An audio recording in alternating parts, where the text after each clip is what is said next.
नमस्कार, India first में आपका स्वागत है और मैं हूं प्रसन्न शाहणे।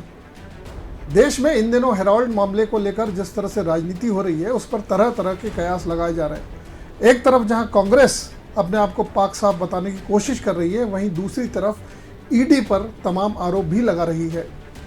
क्या सच है, क्या झूठ है, ये आने वाला समय बताएगा।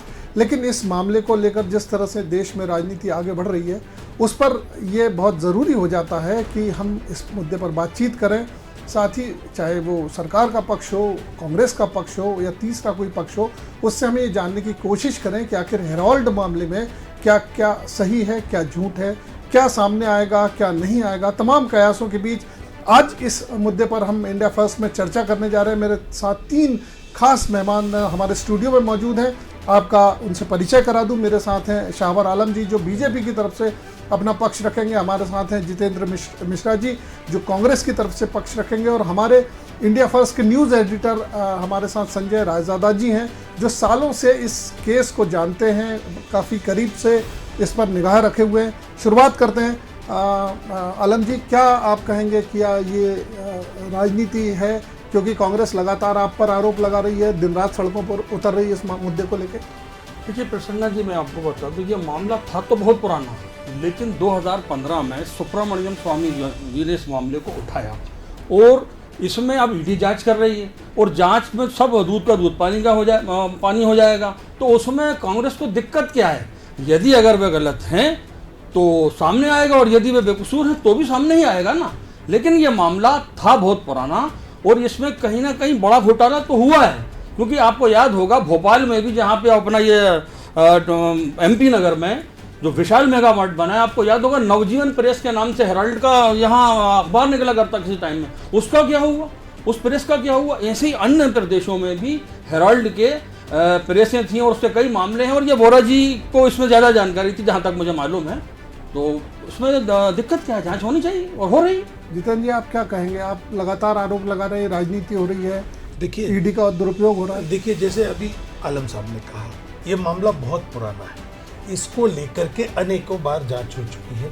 2015 में ये मामला बंद हो गया था, लेकिन चूंकि प्रधानमंत्री लगातार कहते रहे कि सोनिया जी को जेल भेजेंगे, राहुल जी को जेल भेजेंगे, रॉबर्ट वाड्रा को जेल भेजेंगे, जब 2015 में इनकी सरकार में मामला बंद हुआ, इसके बाद ये बेचैनी थी कि कैसे इस परिवार को बेचा जाए, इस परिवार को घसीटा जाए, ताकि हमारी वो जो वादा हम जनता से करते थे उस पर अमल किया जा सके। लगातार बहुत सारी जांचें हुई, सब जांचों में आपने देखा कि कहीं कोई नहीं। ईडी को लेकर के सामने फिर से आ गए, फिर से उस मामले को उठाया गया। मेरा ये कहना है कि जब लेन देन नहीं हुआ एजीएल से लेकर के यंग इंडिया में, तो इस मामले को लाने की क्या जरूरत थी? और जब तक 1 रुपए का भी लेन देन नहीं है तो कैसे ईडी के पास मामला जाता है? लेकिन फिर भी चूंकि आपको राजनीतिक बदला लेने की, आपकी राजनीति को वो मुकाम तक पहुंचाने की, जहां विपक्ष डरने लगे और विपक्ष किसी भी तरह की आवाज न उठा सके, वहां पहुंचाना था। इसलिए आप फिर एक नए मामले को लेकर के रहा सवाल किराए पे देने का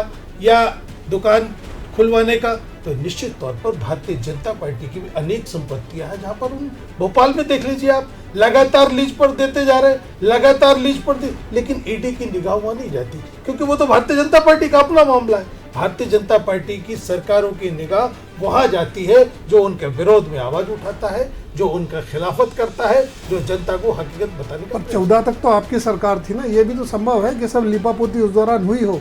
मैंने आपसे बताया नहीं, अगर ये चीज है तो फिर आपको ईडी पे से विश्वास उठ जाता है, ये चीज है तो आप न्यायालय पे से विश्वास उठ जाता है। सारी चीजें जांच होने के बाद बंद की गई, सारी चीजों पर क्लीन चिट दी गई। लेकिन मैंने आपको पहले बताया, मोदी जी ने कहा था कि ऐसा हम करेंगे, अब वो हो नहीं पाया।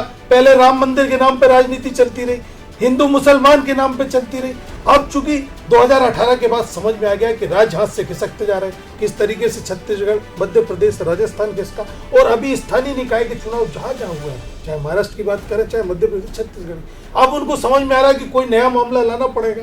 इसलिए ये ईडी का मामला आपके सामने है। इसको लेकर के हमारा ये कहना है कि सारी चीजें पहले भी स्पष्ट हो चुकी, आप फिर से जांच करा लीजिए, 10 बार जांच करा लीजिए, मामला वही का वो है, रिजल्ट वही का वही आना। आलम जी, आपको लगता है कि 2 बार अगर प्रधानमंत्री बनते हैं बीजेपी के, तो अब ईडी जैसा मामला सरकार अगर लाती है तो क्या वो अपने राजनीतिक फायदे के लिए ला रही है आपकी पार्टी?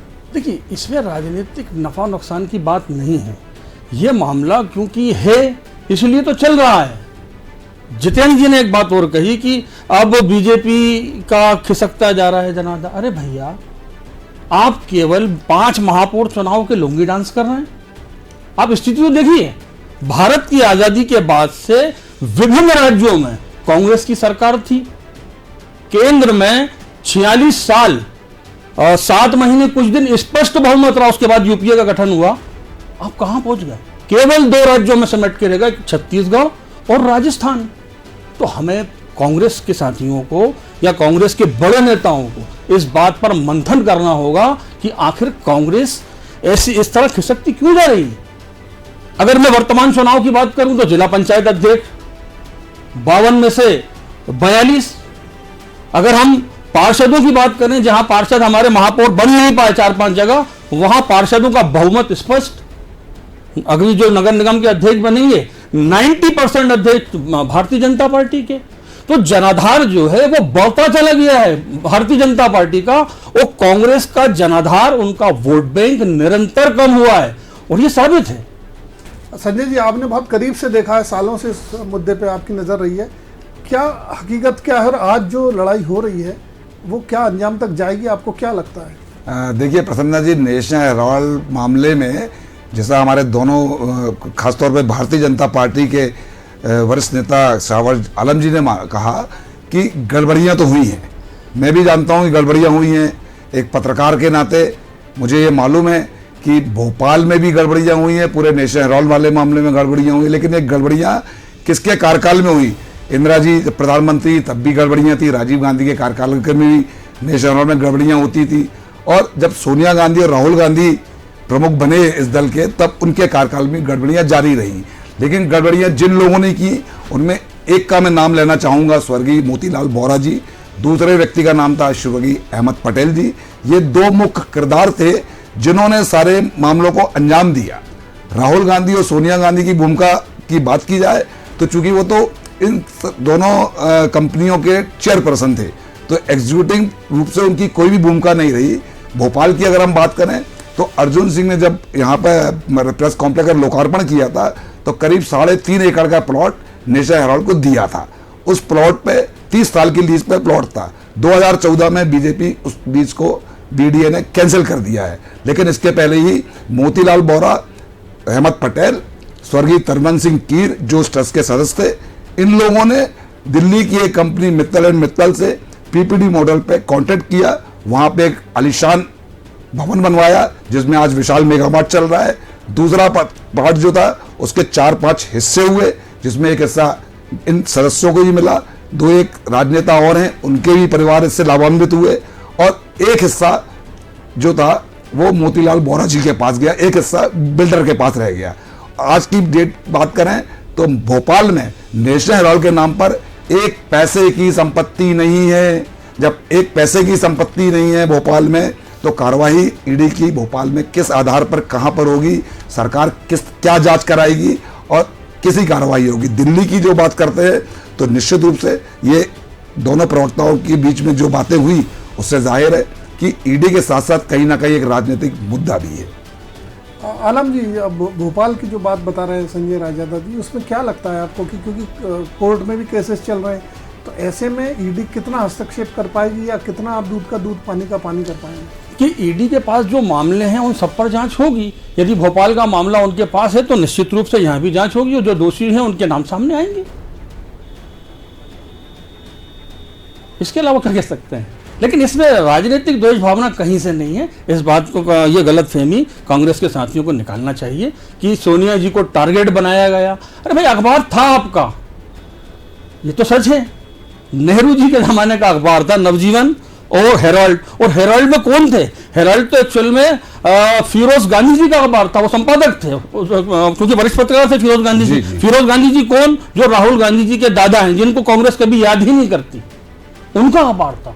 और वो बेहद ईमानदार, बहुत खूबसूरत, बहुत खूबसूरत व्यक्ति थे, और 2 बार के निर्वाचित प्रथम और द्वितीय लोकसभा के वो सदस्य भी रहे हैं।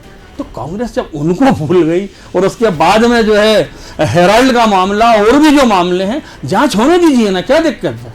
जितेंद्र जी, जांच होने दीजिए, बीजेपी का ये कहना है सरकार की तरफ से। आपको क्यों राजनीति सूझ रही, क्यों आप दिन रात सड़कों पे हैं?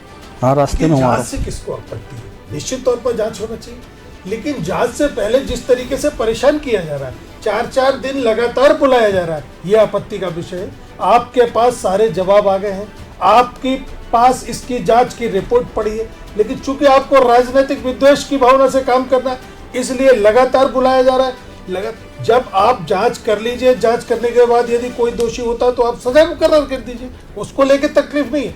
लेकिन आप जिस तरीके से पेशी कर रहे हैं, जिस तरीके से एक बंद मामले को उठाने का प्रयास कर रहे हैं, निश्चित तौर पर दुर्भाग्यजनक है। लोकतंत्र की हत्या मानता हूं मैं। इस तरीके से विपक्ष को दबाने का प्रयास नहीं करना चाहिए। जांच के लिए सारे रास्ते खुले, जांच के लिए सहयोग करने को सब तैयार है, लेकिन जिस तरीके से आप कार्रवाई कर रहे हैं उस प्रक्रिया को लेकर के आपत्ति है। जांच से कोई दिक्कत नहीं, जांच हो, अगर दोषी हो तो उसको सजा भी मुकर्रर होना चाहिए, लेकिन आपकी कार्यवाही, आपकी नियत बताती है कि कहीं ना कहीं राजनीतिक विद्वेष की भावना से। निश्चित तौर पर फिरोज गांधी जी उसमें संस्थापक सदस्य थे उसके। फिरोज गांधी जी को याद करने की बात, इंदिरा जी को याद, नेहरू जी को याद, कांग्रेस किसको भूली है? भूले तो आप हैं। आपसे जब मुरली मनोहर जोशी ने पूछ दिया था कौन मोदी बनारस से लड़ने जा रहे, आज मुरली मनोहर जोशी के क्या हाल कर दिया आप। वो कुशाभाऊ ठाकरे जो आपकी पार्टी के फाउंडर मेंबर थे, जिन्होंने भारतीय जनता पार्टी, जनसंघ से लेकर जनता पार्टी तक शुरुआत करी, उनके क्या हाल हुए? उनकी 3-3 बेटियां कोरोना में इलाज नहीं करा पाई। ये आपके महापुरुषों के लिए, ये आपके नेताओं के लिए। संजय जी, आपका सेंस क्या कहता है, ये वाकई राजनीति है या ये जो भ्रष्टाचार है उसकी वाकई जड़ें खोदने की एक सरकारी मुहिम है? आपका सेंस क्या कहता है पत्रकार के तौर पर? देखिए, मैं आपसे कहना चाहूँगा कि जो ईडी की जांच चल रही है, चूंकि किसी भी मामले में शिकायत होती है तो जांच करना होना ही चाहिए, और शायद यही इस मामले में हो रहा है। लेकिन जैसा हमारे कांग्रेसी मित्र ने कहा कि जांच के नाम पर परेशान करना, ये थोड़ा सा जरूर कांग्रेस के जो आवेश आ रहा है, जो क्रोध आ रहा है, उसका एक कारण हो सकता है। लेकिन जांच, जब पूरे मामले की जांच हो जाएगी तभी दूध का दूध और पानी का पानी हो जा पाएगा कि इसमें अपराधी कौन है, आरोपी कौन है और सच क्या है। पर लेकिन परेशान करने की क्या बात है? अगर पूछताछ में अगर 2-4 से 6 बार बुलाना पड़े, 10 बार जाना पड़े, तो उस पर आपत्ति है आपको? मेरा ये कहना है कि जांच अधूरी नहीं है, जांच पूरी हो गई, उसका खात्मा लग गया, उसके फैसले की कॉपी आ गई। इसके बाद आप फिर से एक बार खोल देंगे, आप अभी सरकार से बाहर होंगे, फिर सरकार में आएंगे, फिर इस मामले को खोल देंगे, ये आपत्ति का कारण। आप उसकी जांच के फैसले पर पूरे बिंदुओं का अध्ययन कर दीजिए, आप फिर से उसी मामले को लेकर के सामने, सारी की सारी चीजें स्पष्ट हो गई, खात्मा लग चुका है। लेकिन जब 1 रुपए का लेन देन नहीं हुआ तो ईडी में मामला बनता कैसे? सवाल। पर कई बार हम ये देखते हैं खात्मे लग जाते हैं, बाद में केस खुलते हैं और आरोपी को सजा भी होती है। मेरा भी वही कहना है कि बिल्कुल दिक्कत नहीं है, कार्यवाही कीजिए, लेकिन जो बयान हमारे पहले हैं वही बयान हम फिर दे रहे हैं आपको। अगर हमारे बयानों में कोई अंतर आता है तो सवाल उठता है कि साहब आपने झूठ बोला, आपने हमारे बयानों की पुष्टि की, उसके आधार पर फैसला दिया, उसके आधार पर केस को खत्म। ये तो स्पष्ट दिखाई दे रहा है बदले की भावना से। मैं ये कहना चाह रहा था कि मामला खत्म हुआ, लेकिन 2014 से पहले 2015 में हुआ ना। सुनिए, मेरा नेचर नहीं, अब मेरी बात तो सुनिए जी। मामला तो उठाया 2015 में खात्मा रिपोर्ट लगी प्रधानमंत्री मोदी के बनने के बाद। लेकिन इस पर जो रिपोर्ट आई थी, जो बनाई गई थी, उसी को तो 15 में सुनाया गया। जब आपने कंप्लीट करके फाइल रख दी तो उस फाइल को पढ़ा गया और 15 में उसको पकड़ दिया। लेकिन यह मामला 15 में सुब्रमण्यम स्वामी जी ने उठाया, ये बात सच है। और अगर इसमें गांधी नेहरू परिवार पाक साफ है तो बिल्कुल पाक साफ दामन है तो निकलेंगे, उसमें क्या दिक्कत है? पूछताछ तो भारत के किसी भी व्यक्ति से हो सकती है, चाहे कोई भी हो। अगर आप बीजेपी के किसी मुख्यमंत्री का या कि केंद्रीय मंत्री का आप कोई मामला लगाते हैं तो उस पर भी जांच होती है और मामला सामने होता है, तो दिक्कत क्या है? हो जाने दीजिए ना, जांच हो ही रही है। नहीं, देखिए बिल्कुल होना चाहिए, लेकिन आप ये बताइए कि जब नोटबंदी का घोटाला जिस सहकारी संस्था के अध्यक्ष अमित शाह हुआ करते थे, सबसे बड़ी चीज उसमें आई, उसमें ईडी को दिखाई नहीं दे रहा है। उन संस्थाओं पर कार्रवाई की जाएगी जो विपक्ष के पास है, जो सत्ता पक्ष में बैठे। आपने दिखाया था कि सबसे ज्यादा नोट बदले गए अमित शाह की चेयरमैन वाली कंपनी में, सहकारी संस्था, सहकारी बैंक में, उसको ईडी नहीं देख रहा है। तो कांग्रेस ने क्या इसमें कोई शिकायत दर्ज कराई थी? अरे सारा मामला सामने है, कोई शिकायत दर्ज है? ने शिकायत दर्ज कराई है उस मामले में। करते देखिए सवाल इस बात का है ना कि आप इस मामले में तो एक्शन लेते, लेकिन जिन कंपनियों को भारतीय जनता पार्टी के लोग चला रहे हैं, जिन पर बैठे हुए, उनको ईडी में दिखाई नहीं देता है। चलिए, आज इंडिया फर्स्ट केस कार्यक्रम में फिलहाल इतना ही। मुझे दीजिए इजाज़त, और अगर आपको ये हमारा कार्यक्रम पसंद आ रहा है तो हमारे YouTube चैनल को सब्सक्राइब कीजिए और उसको लाइक कीजिए। नमस्कार।